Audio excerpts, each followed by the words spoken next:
back with another episode of the Branders Magazine, Talking with Branders podcast. I'm your host, Tiva Bacandra, and today in the studio, I am joined by Cybelle Jones. She is the CEO of SEGD, which is the Society for Experiential Graphic Designers, a membership organization that's helping designers of experiences connect people to place. And I'm so thrilled to have you here, Cybelle. Tell everyone, give a warm welcome to everyone, and how are you?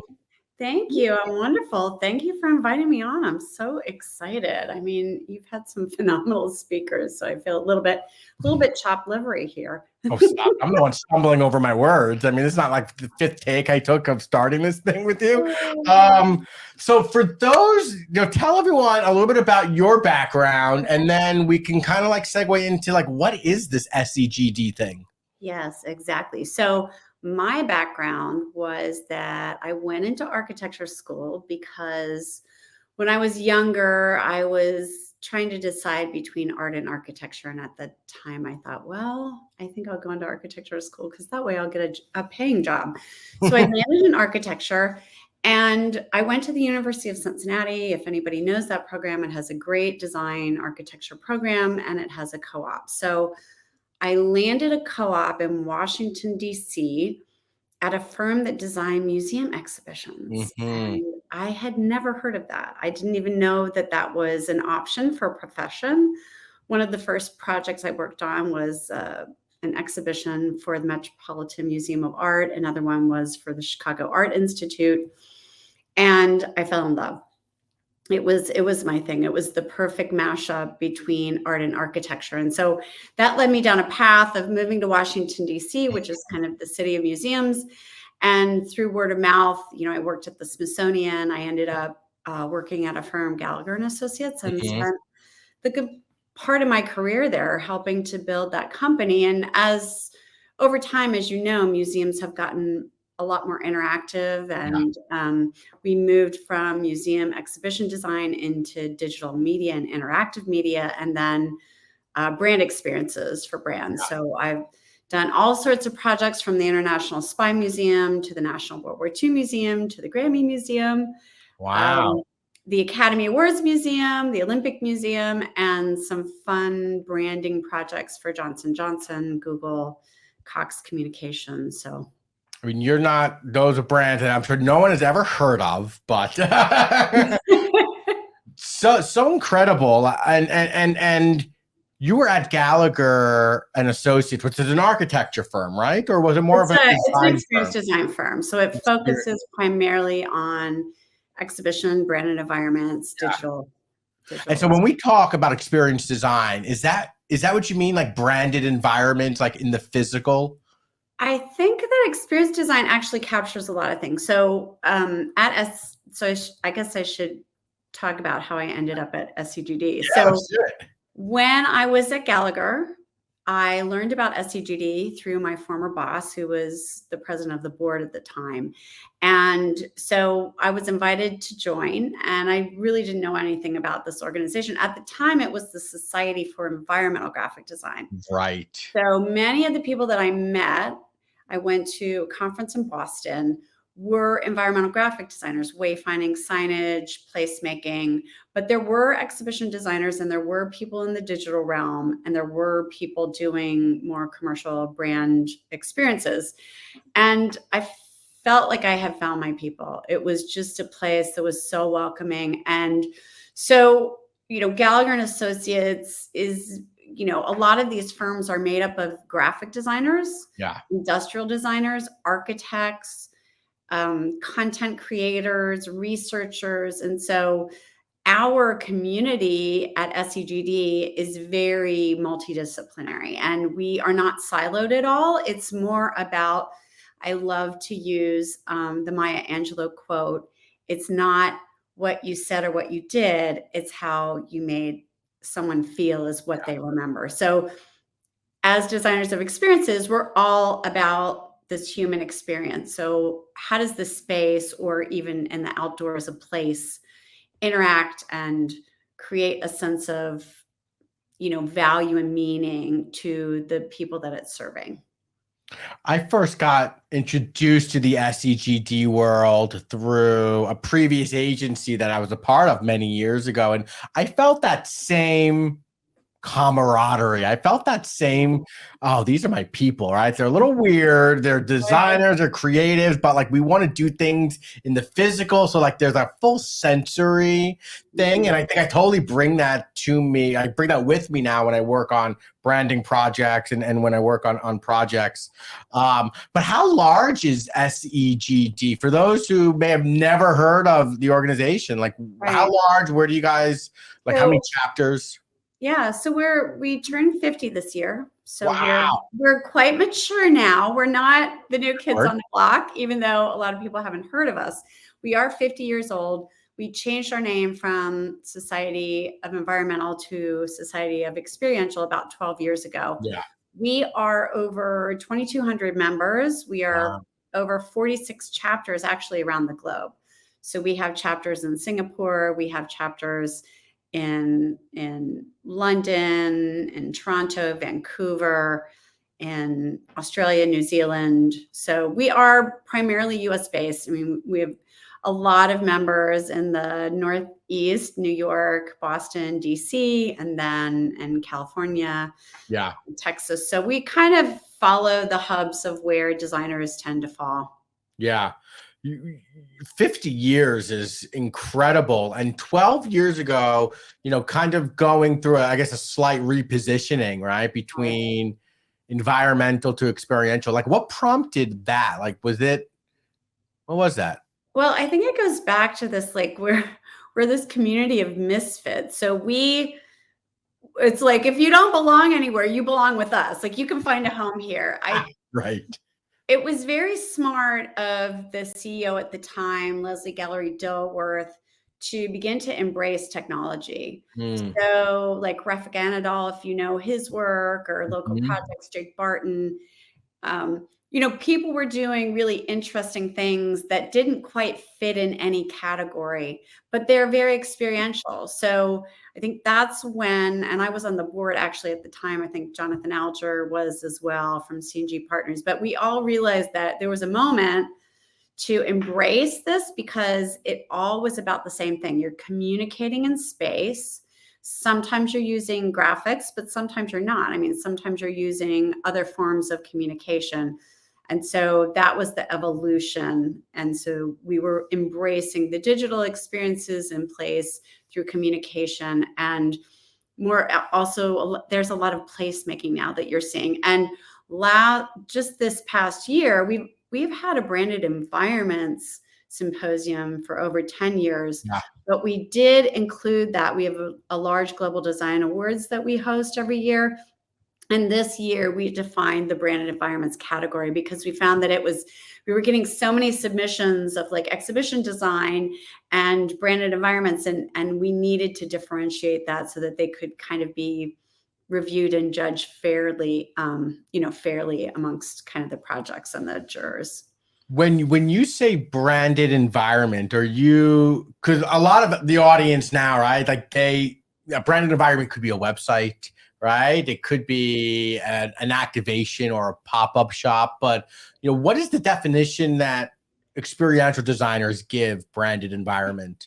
I think it's because it is in the physical space. So one of our winners this year was the Johnny Walker Experience, Oh yeah. by BRC. And I think that's a great example. We also give a lot of awards to like workplace. Spotify, the design of the Spotify headquarters in New York was a winner the year before. So it could be workplace, it could be, an extension of a brand. It can be a pop-up. Yeah. Our awards are not only given to permanent installations, but I think it is definitely the physical. We wouldn't be giving an award strictly to a website. Some of our designers do have complementary digital, for museums or branded experiences. So, but we're really about that communication in place. When COVID was happening, how much did that how because you're talking about physical environment, right? So how much did that change the trajectory of experiential design? Well, obviously, it impacted, Yeah. a lot of design, and people were kind of struggling to figure out what their role was. So museums were shifting to online content, which opened up to new audiences, certainly maybe that hadn't felt welcome, and so they were more accessible. Yeah. A lot of free content was out there. Certainly, workplace was a struggle, right? And we're still trying to understand that. But it's interesting because post COVID, and this is where, as an organization and as an area of practice, our strength is that if you want to say, what's going to bring me into the office? Or why am I going to physically go out to a place to be or a retail environment? It's because of the experience, Yeah. right? I'm not going to go to just go pick up an item that I could easily get online from any kind of, shopping source. So it really is the function of experience. And in the future, that is where we will see, like, shopping malls are turning into experiences. Look at what happened with like the Van Gogh or the Museum of Ice Oh, Cream or sure. Meow Wolf. I mean, these are commercial endeavors, but they're taking a playbook from museums and branded experiences. It's so fascinating, right? Like you talk about this return to office, and I was working on a project last year um, in the solar space. There's an EV charging project, and they were also talking about that this is an incentive for their workers to return to office. And like there's all this emphasis on how to get people back, and so it's not so stagnant, and the word experience keeps coming up, and it's like creating these impactful experiences that are going to attract talent, retain talent.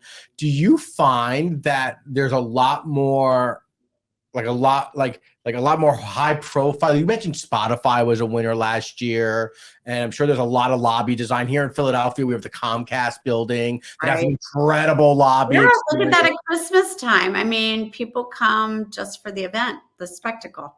Right, right. Do you think that like as we move into the future, like you think brands are going to be doubling down on these experiences in their workplace, or do you think it's just like a fad just to get people back? No, well, certainly there's always fads, right? And there's insincere attempts to Yeah. coerce people. But I know I have three daughters.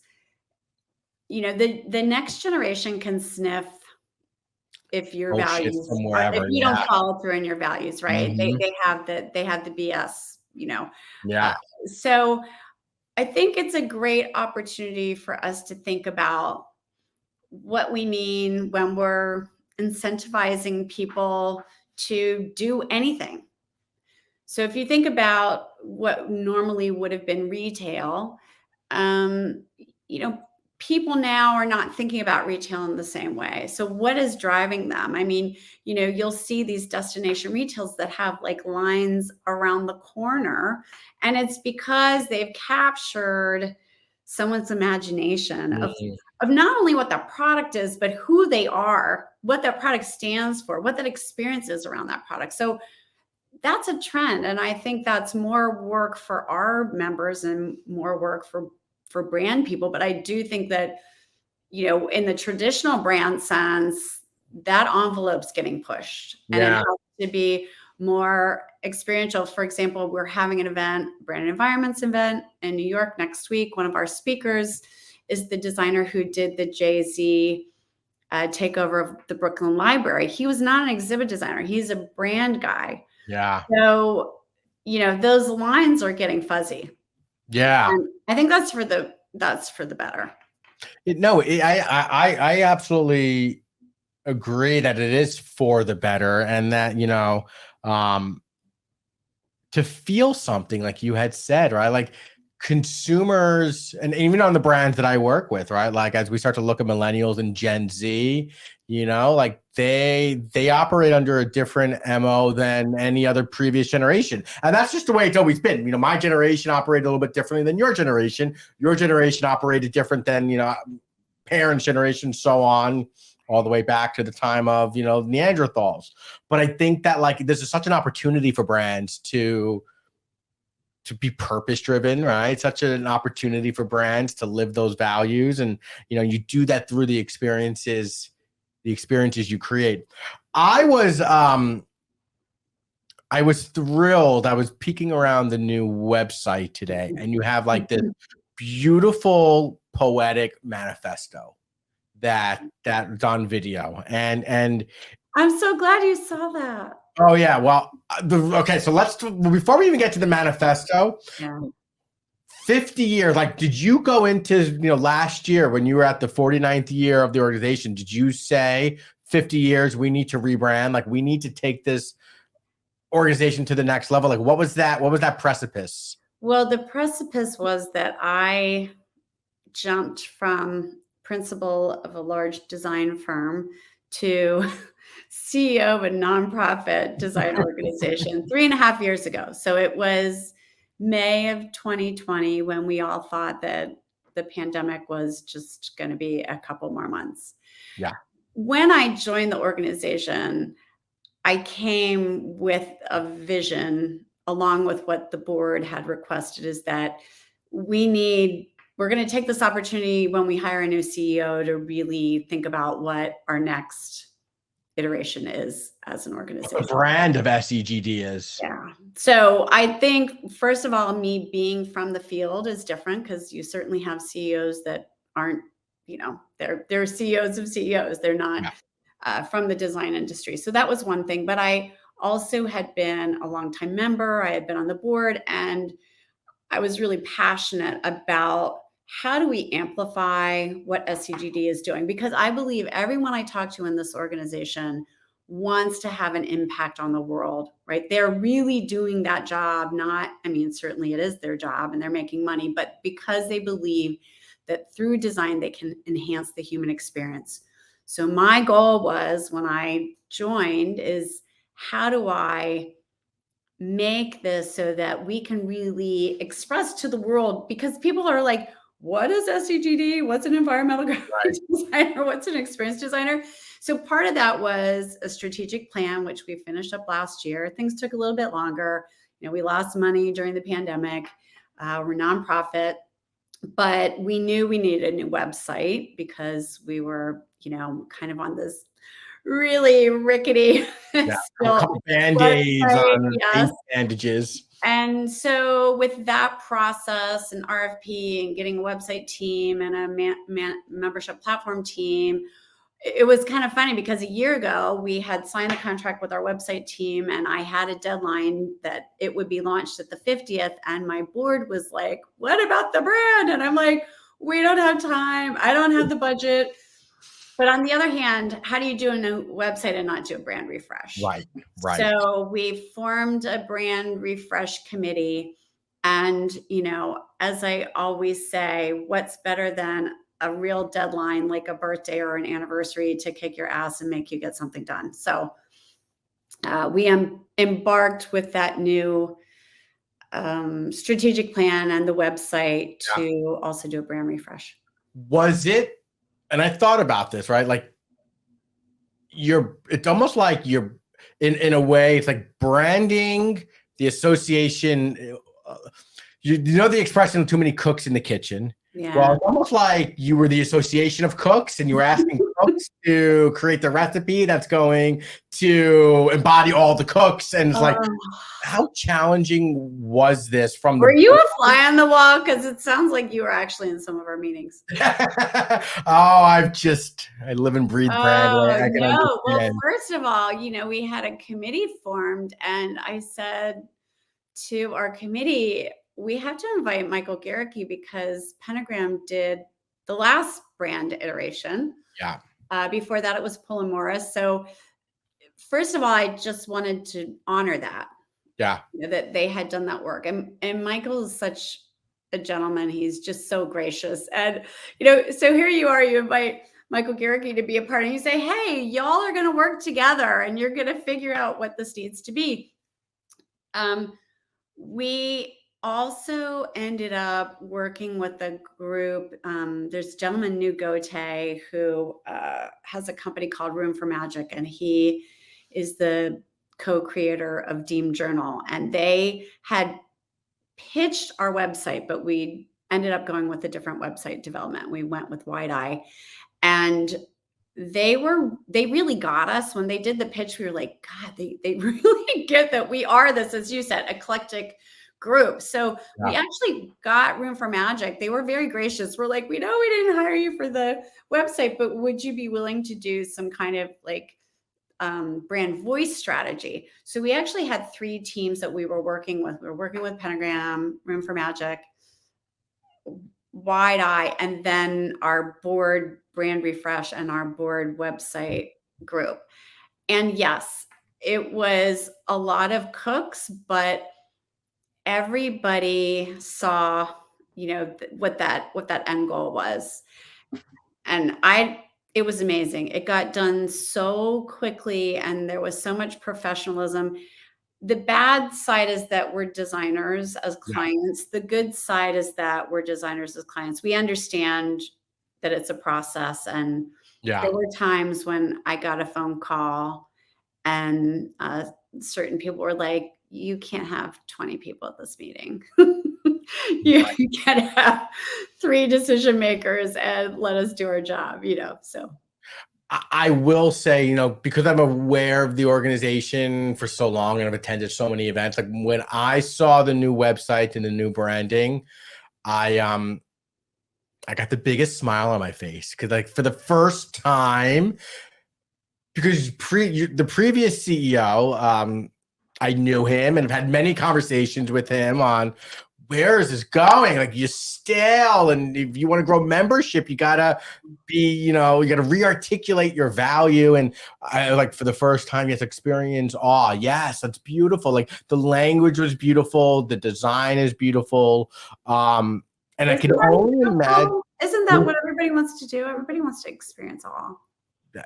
It was like, it's so funny how in the branding world, especially brand messaging, too many times people just like over define things and too many words and like it's such an art form to strip words away and retain even more meaning, right? And so I just think that the work that the team did was so beautiful. And you are exactly right. I struggled as a CEO and a member for so many years still to describe who we were. And I'll never forget when I was presented with the draft, and the Pentagram team came up with that, designers of experiences. And I was like, oh my God. So cool. Thank you. Yeah, no. So when rolling, so like we talk a lot about rebranding, within the podcast, within the magazine, and there's a process, right? It's not just facilitating the actual rebranding. It's like, okay, we're done. Now what? Like going to a therapist. You got to work through all your issues and find out who you really are. Oh my God. How hard was it to launch it? Like that plan to launch it and the pomp and circumstance around it. What did that take? It took a village. I can't even begin to tell you how gracious and lovely our volunteer community and the people that we paid to do the work were. We did this. We're a staff of 5. We did a 50th brand. We did a brand refresh. We created a new membership platform. We created a new website. We transferred all the content. We rewrote every page of content. That was what Room for Magic helped us with. Because I said, it's like you can't renovate your house and not paint the walls. You can't buy a new suit and wear your really crappy old tennis shoes. So I just realized, as painful as it was, time and like you just have to do it. And we had this deadline of our 50th anniversary in DC. And I had several moments as the CEO and as the boss where I thought, am I literally going to take this whole team and like burn them out.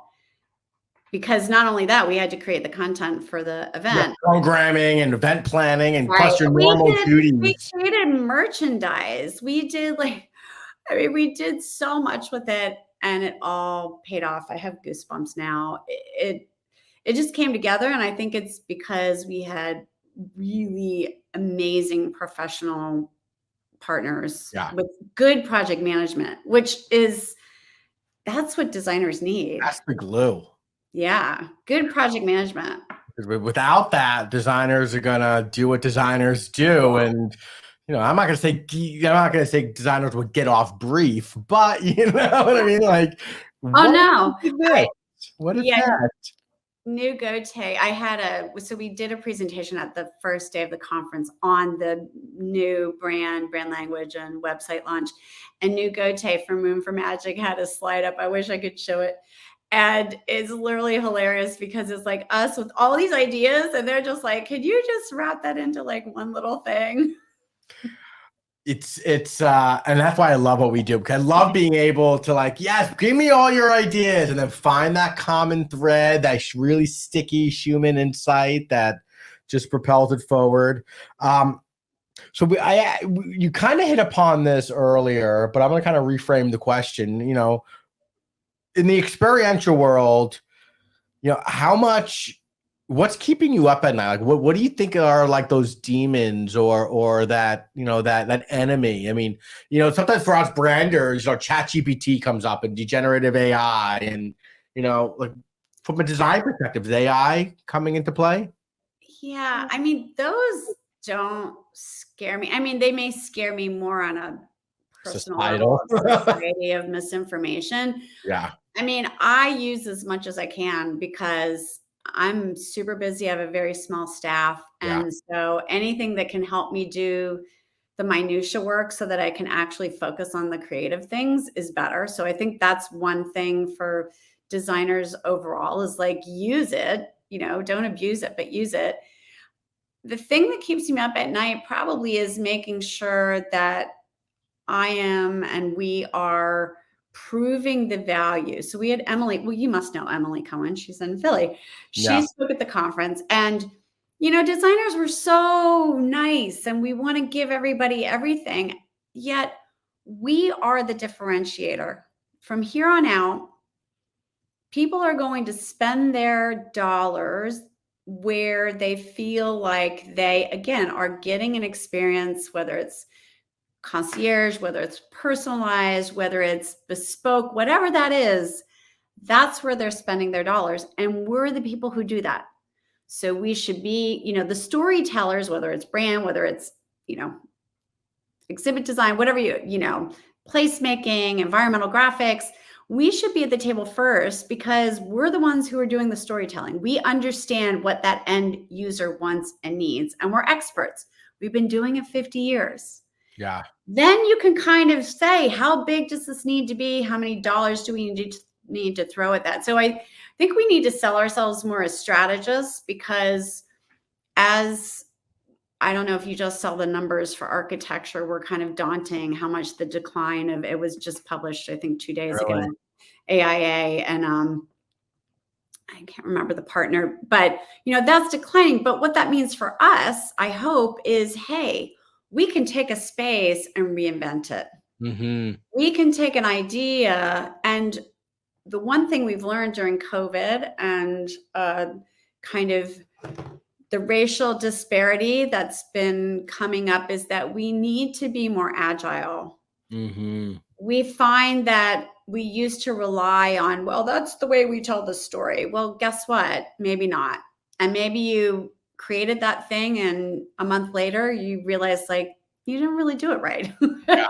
So agility, storytelling, putting people in the center, that's what we do well. So if I worry, are we giving ourselves enough credit in the broader workplace and environment to show like we do this amazing work and we should be paid for it and we should be brought in early so that we can help curate and craft, just like a director of a film. I mean, it's that kind of thing. Like, what is the message? Who are we targeting?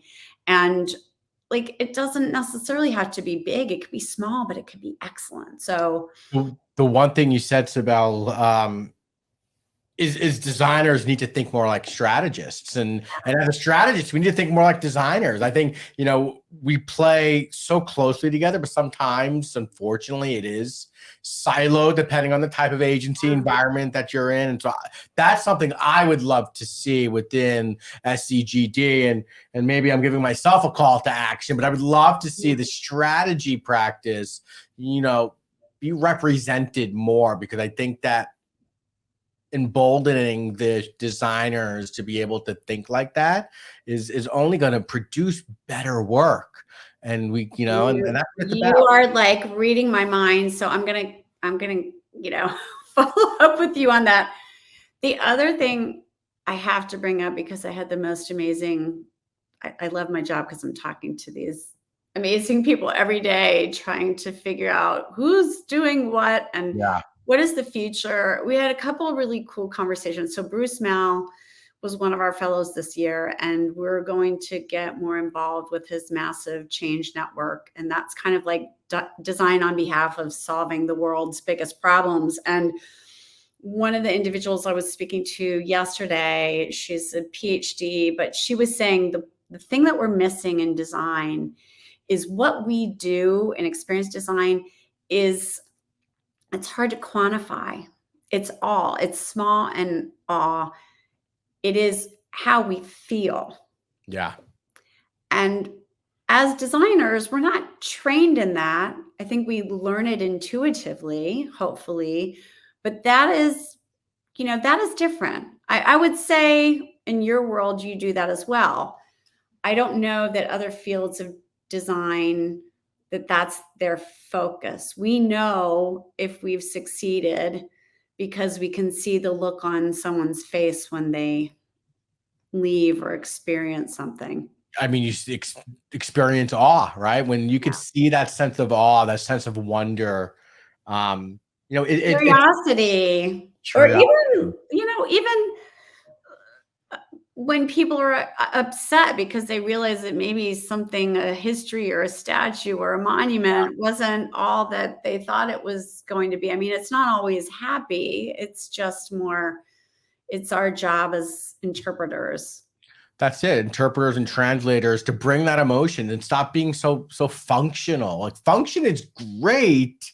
It's needed, but there's so much more that's going to move people to do an action, whatever that action may be. But Cybelle, I had a blast chatting with you. Thank you so much for coming on the podcast. For everyone out there who now wants to know more about SEGD, where does SEGD live on the internet? So they can see on www.segd.org. Check out the website. We really tried to put the work forward and be more evocative. So I appreciate your response. And that was our goal. And we're a very welcoming community. I think the website and brand feel very welcoming. They feel fun. We're not stodgy, even though we're 50. 50 is the new 30. I was going to say, this is probably the coolest 50-year-old organization I know. A lot of other 50-year-old organizations or even older are, arguing over ampersands. Not calling anything out here. And then for you can be reached where? Are you on LinkedIn? I'm on LinkedIn, yes. Cybelle Jones. I'm also, my email is easy. I'm cybelle@segd.org. But check me out on LinkedIn. And amazing. Thanks again for hanging out with us. For more on Branders Magazine, Talk with Branders podcast, go to brandersmagazine.com. And for more on me, StephenPacanza.com. It's pretty simple. So, Cybelle, thanks again for joining us, and we'll catch you next time. Thank you, Stephen. All right, bye. Wonderful.